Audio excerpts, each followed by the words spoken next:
Dasar firman Tuhan terambil dari 1 Timotius 4 ayat yang ke-7. Jauhilah tahayul dan dongeng nenek-nenek tua. Latihlah dirimu beribadah.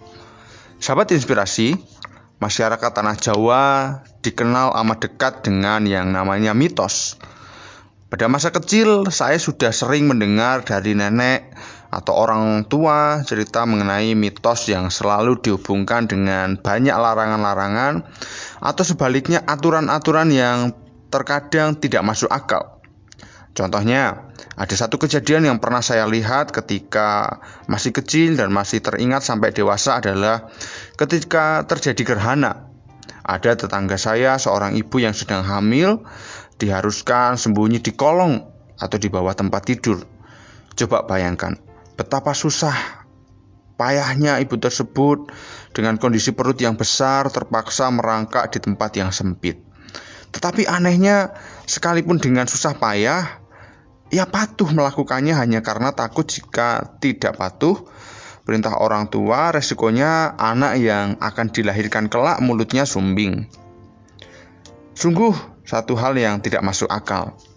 Nah, ketika saya kuliah dan berteman dengan orang-orang yang berasal dari berbagai suku, mereka berbagi cerita yang ternyata tidak jauh berbeda, karena di tiap-tiap daerah ada cerita-cerita mitos yang diajarkan oleh orang tua mereka dari generasi ke generasi berikutnya, sehingga menjadi kepercayaan turun-temurun. Lalu, bagaimana kita menyikapi hal tersebut? Karena jika tidak melakukannya, biasanya kita akan dikutuki oleh orang tua atau yang lebih tua. Sahabat inspirasi, apa yang diajarkan oleh orang tua memang harus kita dengar dan patuhi. Tetapi ingat, jika pengajaran itu tidak sesuai dengan kebenaran firman Tuhan, maka kita harus menolaknya. Bagaimana kita tahu membedakan pengajaran yang benar dan salah? Tentunya dengan beribadah. Alkitab berkata dalam 1 Timotius 4 ayat 7, jauhilah tahayul dan dongeng nenek-nenek tua. Latihlah dirimu beribadah. Sahabat inspirasi, dengan beribadah kita mengerti kebenaran firman Tuhan. Kita semakin mengenal dan mengalami Allah secara pribadi yang menjamin dan memelihara kehidupan kita baik sekarang maupun masa depan. Kekuatan, kuasa, apapun di dunia ini tidak ada yang menandingi kekuatan kuasa Tuhan. Oleh sebab itu, jangan percaya kuasa apapun selain Tuhan Yesus.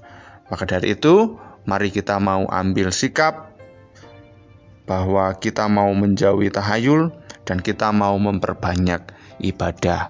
Tuhan Yesus memberkati. Mari kita berdoa.